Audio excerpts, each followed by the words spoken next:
Em nome do Pai, do Filho e do Espírito Santo. A graça de nosso Senhor Jesus Cristo, o amor do Pai e a comunhão do Espírito Santo estejam sempre convosco. Bom dia. Iniciamos a oração da manhã, no dia da festa de São Matias. E vamos louvar São Matias com um hino.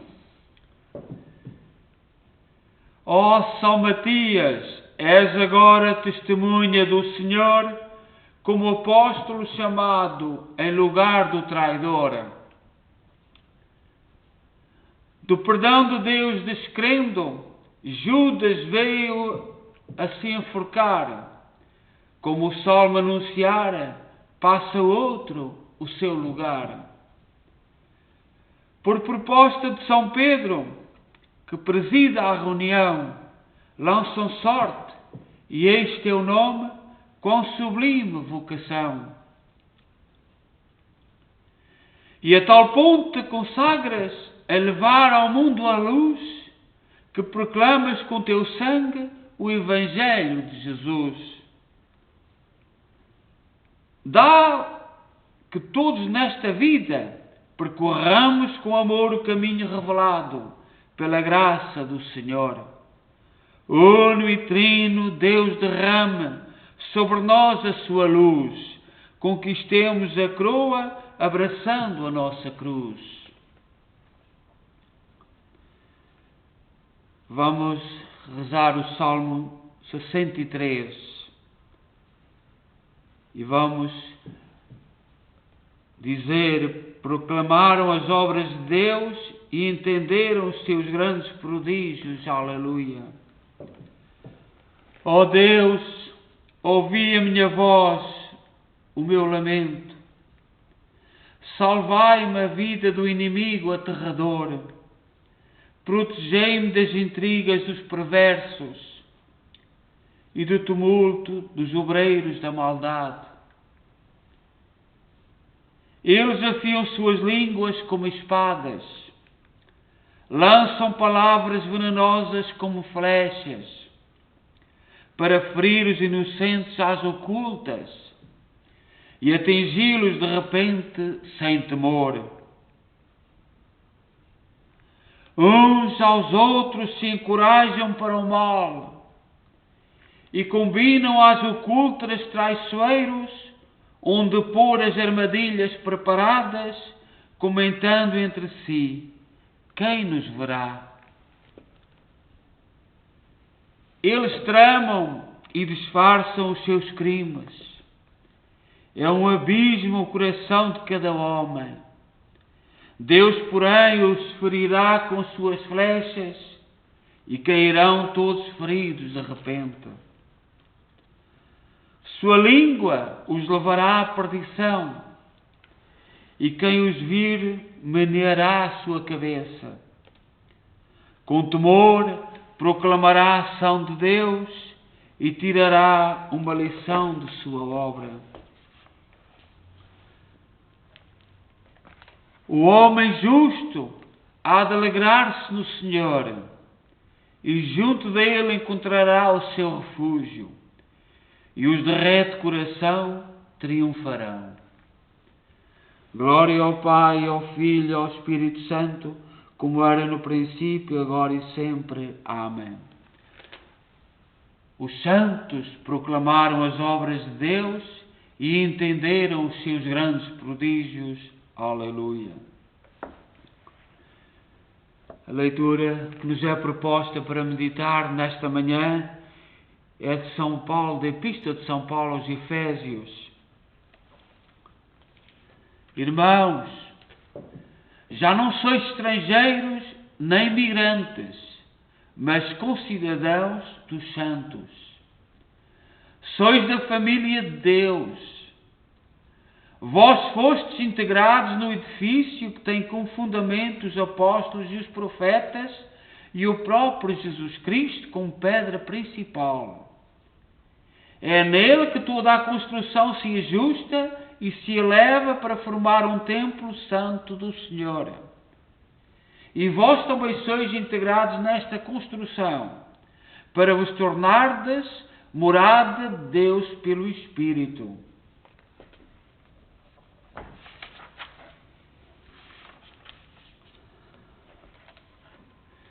Nesta festa de São Matias, escolhido através de uma eleição para substituir Judas,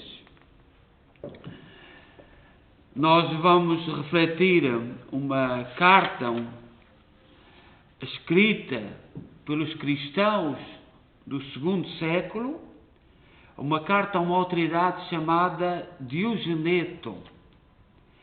E esta carta é uma resposta às perguntas que esta autoridade fez sobre os cristãos. E são sobretudo 3 perguntas. Que Deus é esse em que os cristãos tanto confiam? Este Diogeneto não entendia. Porque na Grécia, nos pagãos, cada um tinha o seu Deus, Deus para tudo. E os cristãos confiavam no Deus único. E ele, Diogeneto, perguntava: mas que Deus é esse em que os cristãos tanto confiam? E depois outra pergunta era: qual é essa religião que os leva a desprezar o mundo, a não ter medo da morte, a não seguir as ordens dos deuses gregos, nem segue as superstições dos judeus? Que gente é essa? Quem são os cristãos que não têm medo da morte? Que não confiam nos deuses gregos, que era considerada a civilização o mais alto do nível, portanto, como um sistema tremendamente evoluído, moderno. E nem confiam nas superstições dos judeus. Que gente é essa? E a terceira pergunta é: qual é esse amor que têm uns aos outros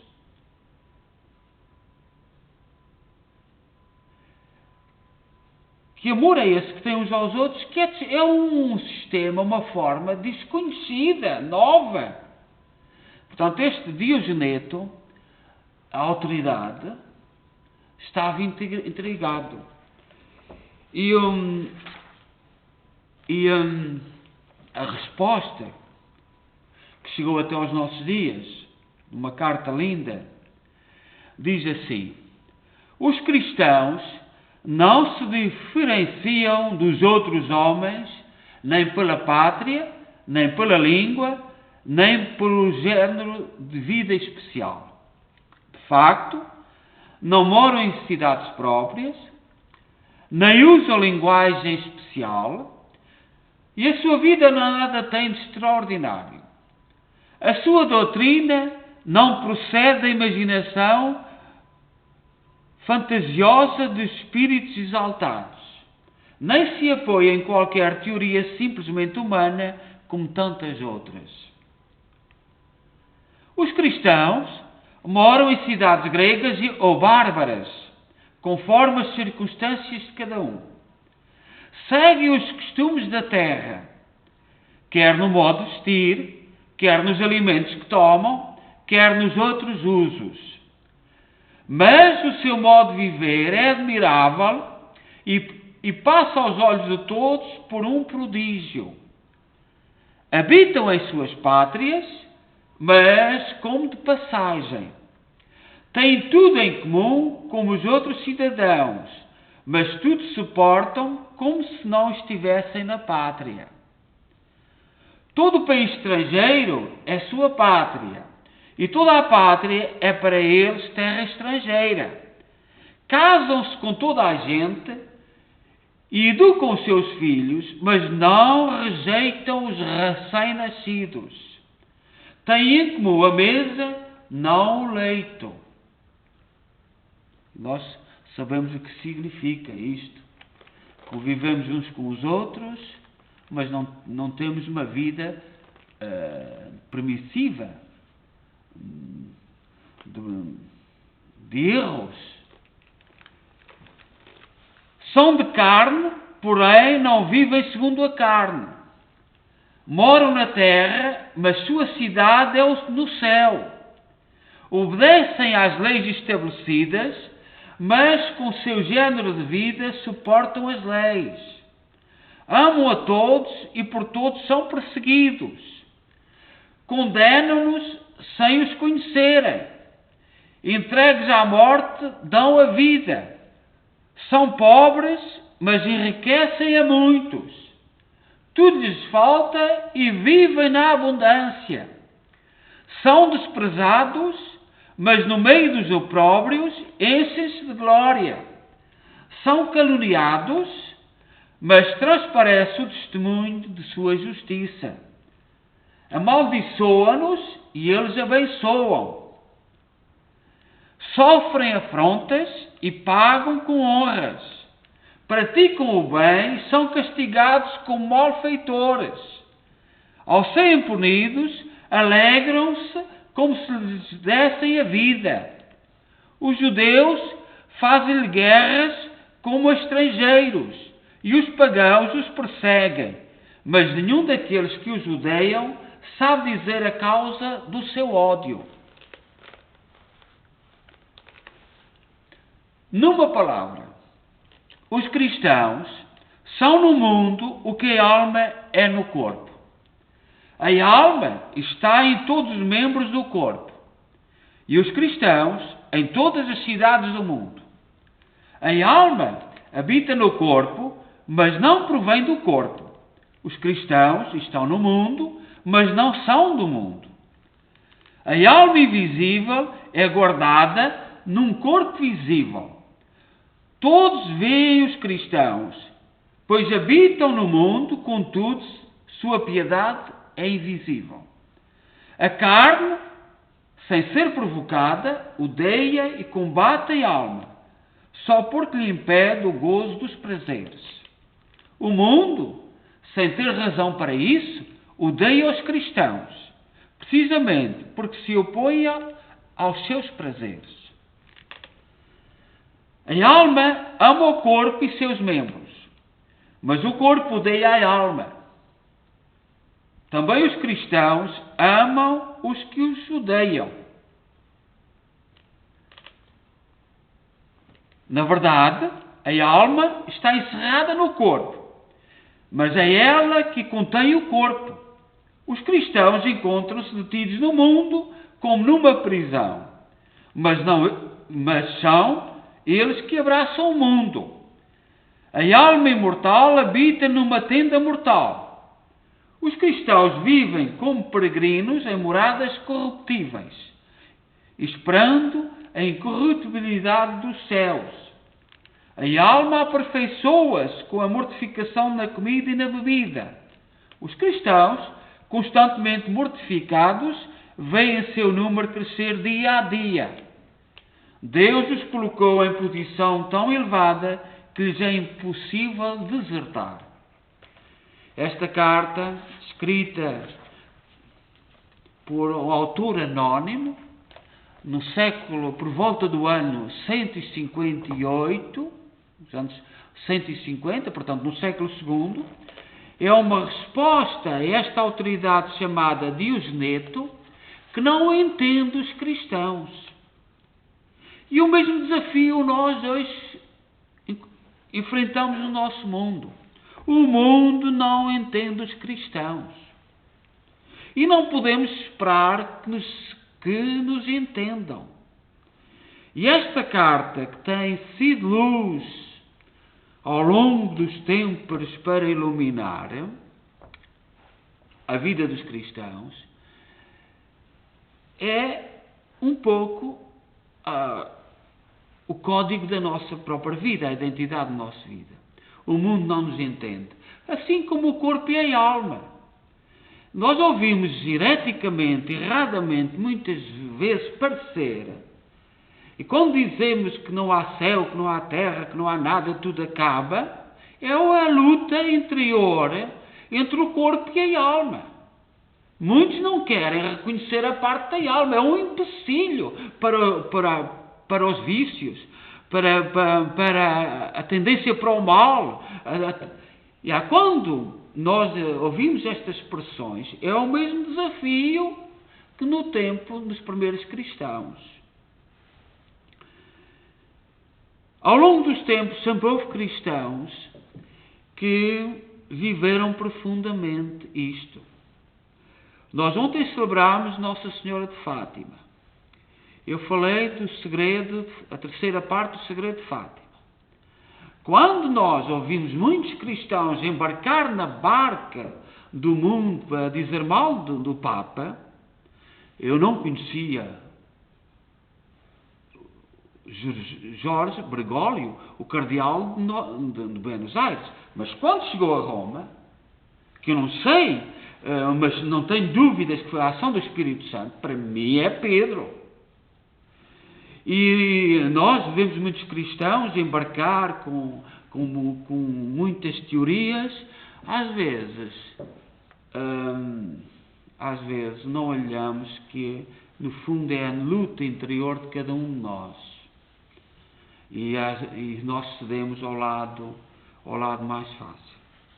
Vamos então refletir sobre esta carta e pedir ao Senhor que nos dê força para vivermos o nosso dia a dia.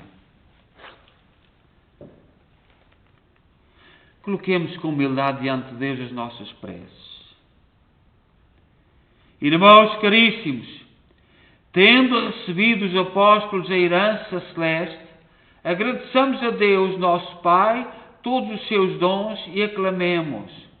Cor dos apóstolos vos louva, Senhor. Louvor a vós, Senhor, pela mesa do vosso corpo e sangue, que recebemos por intermédio dos apóstolos. Por ela somos alimentados e vivemos. O cor dos apóstolos vos louva, Senhor. Louvor a vós, Senhor, pela mesa da vossa palavra, preparada para nós pelos apóstolos. Por ela recebemos luz e alegria. O cor dos apóstolos vos louva, Senhor. Louvor a vós, Senhor, pela vossa Santa Igreja, edificada sobre o fundamento dos apóstolos. Com ela formamos um só corpo. O cor dos apóstolos louva, Senhor. Louvor a vós, Senhor, pelos sacramentos do batismo e da penitência que confiaste aos apóstolos. Por eles somos lavados de todo o pecado. Louvor a vós. O cor dos apóstolos louva, Senhor, por todos os doentes, por todos aqueles que tratam dos doentes, por aqueles que partiram nesta pandemia, e que o Senhor abra o coração dos cristãos, e porque desde o princípio o cristão tem a missão de ser fermento e não tem de ilusões das perseguições, das incompreensões, dos vexames, das colocações em ridículo, etc, etc. E vamos consagrar o nosso dia a Nossa Senhora, rezando o Salve Regina.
Oremos.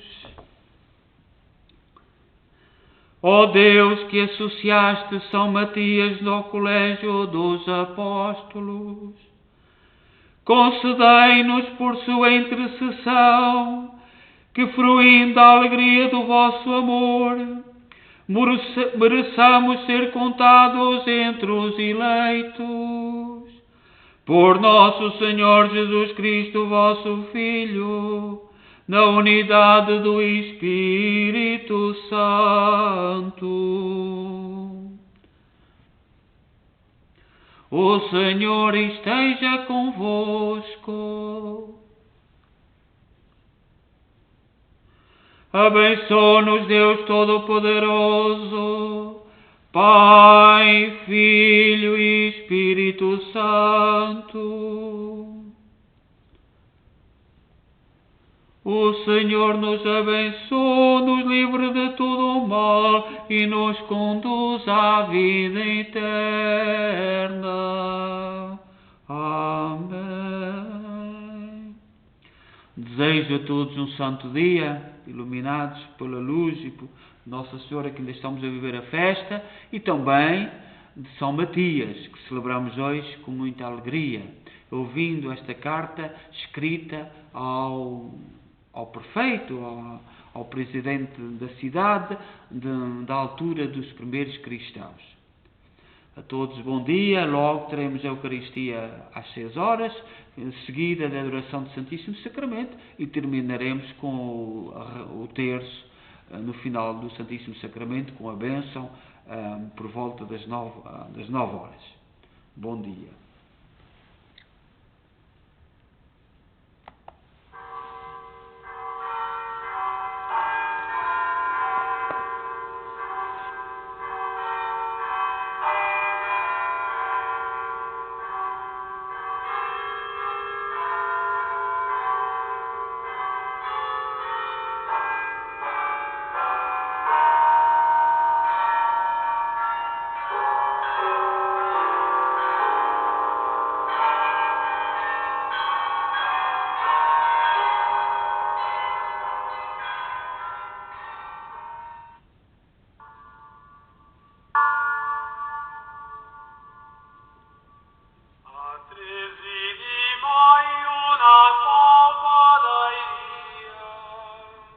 Dos céus aparece.